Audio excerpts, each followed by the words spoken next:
Ray, I want to know, how do car dealers actually get their vehicles?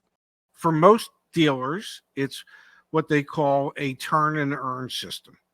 Okay. The quicker you turn your inventory, the more inventory replacement you earn. It's an allocation system. Now, in the case of like Stellantis, it's a you don't have to turn them, you're still going to earn them system.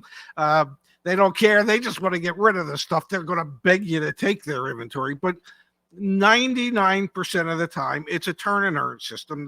The quicker you sell stuff, the more replacements you earn, and that's why there's such an importance on managing your inventory and turning your inventory as quickly as possible as a dealership, so that you can earn more, so that you can continue to grow your business. And so that's how dealers get their cars. It's in some of the brands, you can, as a dealer, you can actually order the vehicles and have them built exactly the way you want them for your market. Most dealerships, a lot of the manufacturers are, it's strictly an allocation system. You can put in your request to your manufacturer as to how you want cars built and what colors and equipment, and they will do their best to try and mix and match what you're looking for. But it's strictly, in most cases, turn and earn.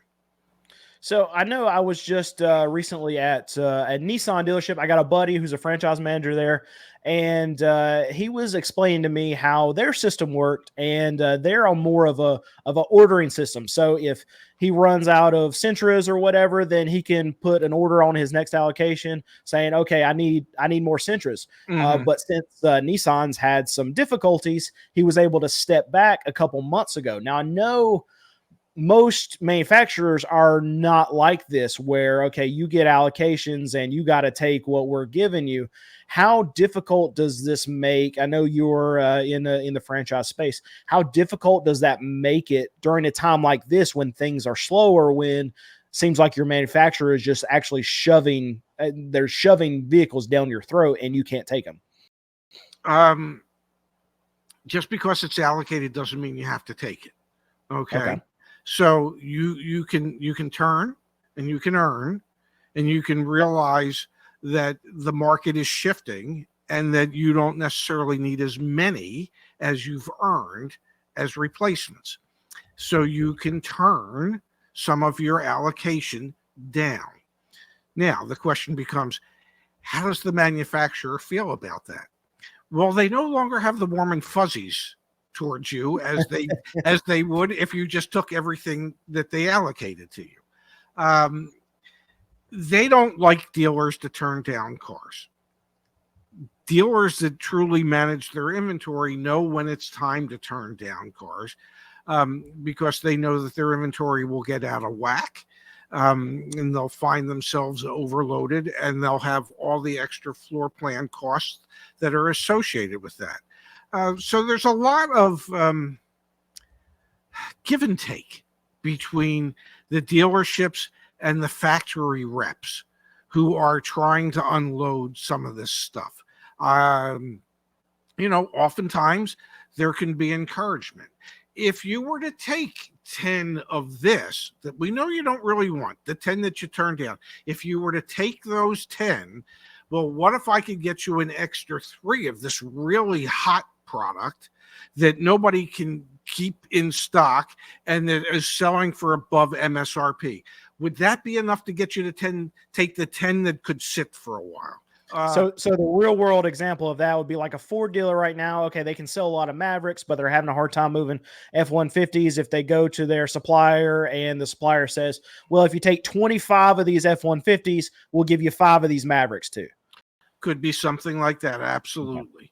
Or they might say to you, take 10 of your F-150s and put them into service loaner fleet, and we will pay you an extra $1,500 for each one of those vehicles. So we'll stroke you a check for $15,000.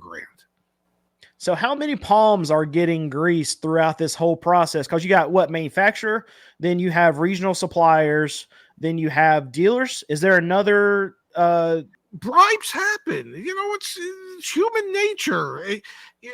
In the car business at new car dealerships, used car managers oftentimes are referred to when they sell a lot of cars to particular wholesalers. Are they a quarterback or a halfback? Meaning, are they getting $25 back from the wholesaler for every car they sell them, or are they getting $50 per car for every car that they sell them? And in today's world, because of inflation, it might be $100 or $200 a car. I don't know. But, there's so many opportunities for palms to get greased, for things to go in the wrong direction. And it's happened. And it probably still happens today. It's human nature. I remember, as far as the used car side of things, so I've been in business for 13 years, but my grandfather, he was in business for 50 years. Okay. He used to tell me all kinds of stories about, well, you used to be able to go straight to the dealerships and talk to the used car manager and be able to just buy their wholesale inventory from them before it makes its way to the auction. Yes. Now, my grandfather said he never did this, but the reason why he would lose a lot of these vehicles is because he knew a lot of the guys that he knew that were used car dealers would come and they would bribe these used car managers. They would pay him $50, $25, just like you're saying, to be able to have first crack at whatever wholesale inventory they took in on trade before it went to auction. Now, what has changed since then is that all these franchises, they put a stop to it because they knew that this stuff was going on. So and most of these franchises, the rules are that 100% of their inventory, their trade-ins, go straight to auction. Because when you think about it, when the used car manager is giving them this wholesale inventory, then the franchise is also losing money. Not only the other guy that could have bought it, but the franchise is, because that car was going to bring more money at auction than it got sold to this wholesaler. Instead of actually having dealers bid against each other to try to get that premium inventory. Large groups, and I've worked for some large groups, oftentimes have their own sales where they bring wholesalers in, and they're blind sales. You have to write down your in the envelope. And you think to yourself, well, this worked pretty well, except I know for a fact that sometimes high bids were told to others who really and more money changed hands than should have to get that inside information so that they could bid a higher bid on so it, as much as you try, you've heard me say this, I think car people are some of the most creative people on the planet. They will figure out ways to still make it work to their advantage, and still beat the system. At least try. I'm not trying to justify it. I'm just saying, when there's dollars involved, when there's money involved, human nature is that most people have a price. Some people's prices are a lot lower than others. And what's wrong with, I don't know, an extra $500,000 a week in tax-free money? What's wrong with that? For some people, they'll sell their souls for that. For me, it would take a hell of a lot more than that. Yeah, it's there's no secret that the car market is a greasy, slimy, dark place. And you know what? I'm okay with that, because that's made my business look so much better. It actually makes us more money that there's this cloud around used car dealers, and when someone comes to our business and realizes we're doing something differently, it makes us so much more money that all these other dealerships are doing the wrong thing. All we got to do is, it seems so crazy, but all you got to do is do the right thing, and guess what? You'll make some money. Yeah, why is doing the right thing so hard? I don't think it's hard. Yeah, I think the benefits, though. Yeah, I don't think it's hard either. But for most people, it seems downright impossible. I've run into it for years. my factory reps used to come to me all the time, the service rep. They'd go, um, you really have to take care of customers. Bend over backwards, do what you can to take care of customers. If they have service issues, you need to help them out. So that's great. Yeah, I understand. Customers valuable to us, and you should do whatever you can and always try to do the right thing on behalf of your customer.